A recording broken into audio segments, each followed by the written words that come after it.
সুন্দরবন মূলত বিভিন্ন চাষবাসের ওপরে বেশি ভরসা এখানকার জীবিকা নির্বাহ। তবে এখানেই প্রচন্ড তাপদাহের মধ্যে বিপাকে পড়েছে ধান চাষিরা।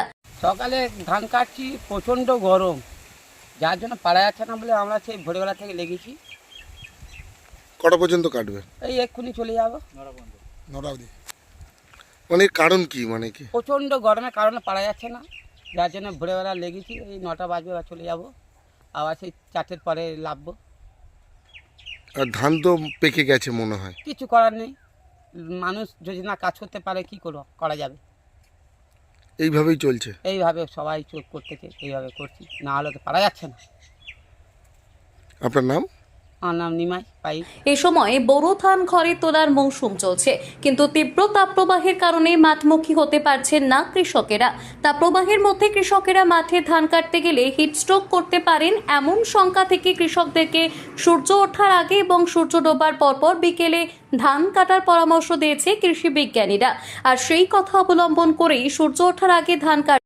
এই সময় পরিবর্তন কেন ধান চাষে কাটার?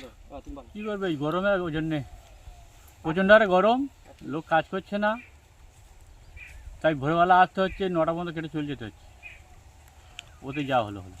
মানে কি সমস্যা হচ্ছে মূলত? গরমের জন্যে প্রচণ্ড গরম, লোক কাজ করতে পারছে না।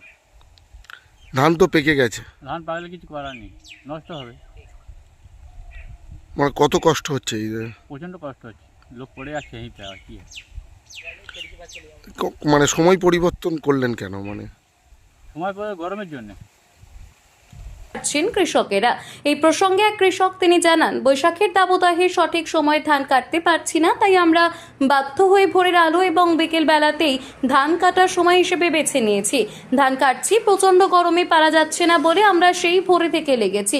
খুব বেশি হলে সকাল 9টা পর্যন্ত কাটা যাবে, তারপর রোদ উঠে গেলে আমরা আর ধান কাটতে পারবো না। মূলত এই সময় যদি ধান কেটে না ফেলে, সময় বৃষ্টি হলে জমিতে ধান ঝরে যাওয়ার আশঙ্কা থেকেই যাচ্ছে।